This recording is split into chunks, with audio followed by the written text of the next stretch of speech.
알겠습니다. 그 앞서 최혜병 특검법으로 잠깐 돌아가서 이 한동훈 대표가 내놓지는 않고 있지만 민주당 안에서는 소위 얘기하는 제3자 추천에 대해서는 검토가 필요한 거 아니냐라는 얘기가 좀 나오는데요. 물론 이재명 대표는 근원적으로 검토한 바 없다. 이런 입장을 밝히고 있습니다. 네. 정책위 의장께서는 어떻게 보십니까? 원칙적으로는 이재명 대표의 입장이 옳죠. 네. 특검은 국회가 입법을 통해서 도입을 하는 것인데 또 상설특검법에 입각한 특검이라 하더라도 국회의 결의로 특검이 도입되는 거잖아요. 그렇죠. 그러니까 기본적으로 이 특별검사는 네. 국회에 대해서 책임지는 것입니다. 국회가 도입하고 국회에게 그 수사 결과에 대해서 책임지도록 하는 것이에요. 네. 그러니 원칙적으로는 국회가 임명하는 게 맞습니다. 추천도 국회가 하는 게 맞습니다. 네. 추천과 임명을 다 국회가 하는 게 맞는데 네. 왜 그럼 우리나라는 대통령에게 임명하게끔 하는가? 네. 그 대통령이 국가 원수라는 지위를 가지고 있으니까 그렇게 하자는 거예요. 네. 근데 아주 원론적으로 얘기하면 특검은 국회가 도입하는 것인 만큼 또 국회에 대해서 그 특검 수사의 결과를 책임지고 보고하도록 하는 것이기 때문에 네. 국회가 추천하고 국회가 임명하는 게 맞습니다. 그런 점에서 제3자 추천이라고 하는 것은 특검의 원칙이 아니죠. 아, 예. 원칙이 아닙니다. 그런데 과거에는 이런 선례가 있지 않습니까? 그렇습니다. 예. 그런데 그것이 정치적으로 서로 여야가 대립하고 있다 보니 이것의 실현 가능성을 위해서 네. 타협하는 겁니다. 3자 추천을 해보자든지. 네. 그래서 대부분의 경우가 직접 추천권을 주기도 했지만 네. 거기서 후보자를 뭐 2배수로 받아서 네. 국회가 추려가지고 그럼 대통령에게 보내죠. 추천하는 네, 네. 뭐 이런 방식도 취했어요. 네.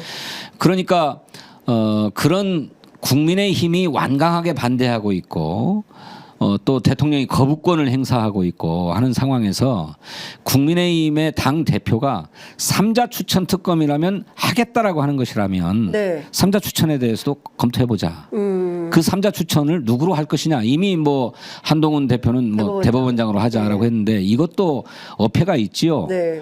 수사를 하고 기소를 하는 거는 특검인데 그거를 재판하는 거는 또 법원이잖아요. 네. 그 재판부의 수장이 대법원장이 추천하는 네.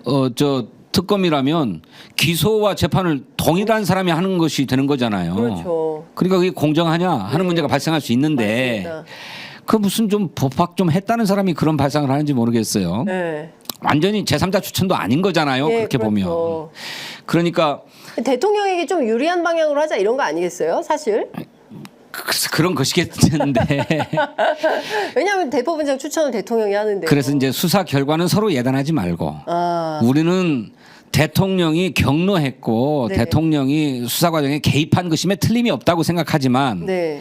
그거야 앞으로 수사를 통해서 밝혀져야 될 일이니 네. 예단할 수 없는 거잖아요. 네. 그래서 수사 결과 대통령 개입이 확실해지면 그거야 분명하게 책임을 물어야 될 사안이 될 것이고 네. 수사한 결과 대통령이 직접 개입한 것은 아니더라라고 하는 것이 확인되면 더 어떻게 하겠습니까?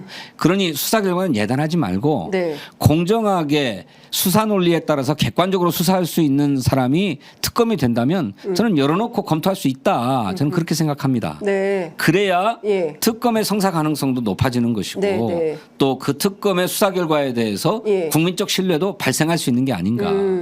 그래서 그 제3자 추천이라고 하는 것을 열어놓고 검토하고 네. 근데 반드시 그 3자 추천은 대법원장이어야 된다라고 하는 고집도 이를테면 내려놓을 필요가 있는 거죠. 한동훈 그러니까 대표 다좀 입장에서도. 열어놓고 토론. 열어놓고 어떻게 예. 하는 것이 모두를 만족시킬 수 있는 것인가. 예, 예. 예, 합리적인가를 예. 방안을 협의하면 된다고 저는 생각해요.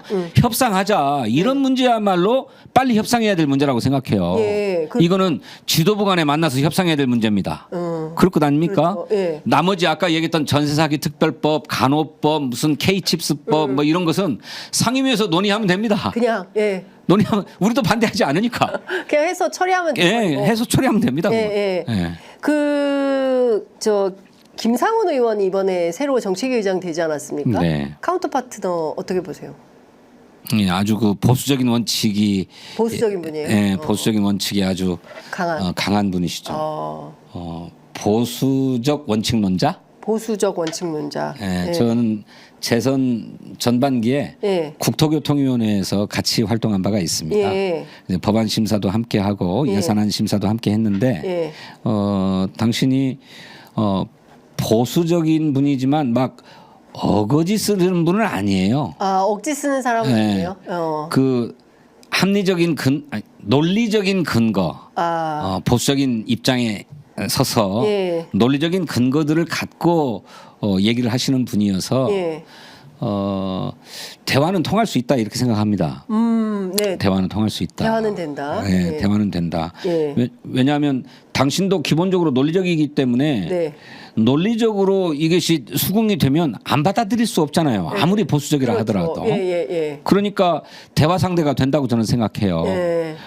그래서 잘한 인선이라고 생각하고 제가 오늘 제안했는데 그렇게 한동훈 대표가 뭐 전기료 감면 같은 네. 저 시급한 민생 입법들을 해보자라고 네. 한 것이라면 정책의장 간에 만나서 예. 전기료 감면 문제 뿐만 아니라 예. 다른 민생 입법에 대해서도 예. 협의하자. 이런 제안을 드렸는데 예, 그렇게 만나서 좋은 파트너가 될 수 있다고 생각합니다. 당장 뭐 오늘 내일 상간에라도 만날 수 있다고 보세요? 저쪽에서 이제 호응이 있어야죠. 일단 던졌으니까. 네. 아니 근데 민주당이 여당 같아요. 원래 이게 여당이 먼저 던지고 야당이 받을지 말지 판단하는 건데 어떻게 된 게 이번 국회는 야당이 먼저 제안하고 그거를 뭐 끝내 안 받거나 거부해 버리거나 이제 네. 특히 이제 연금법 같은 경우에 그랬던 네. 거죠. 심각한 건데 하여튼 지금 그런 상황이다.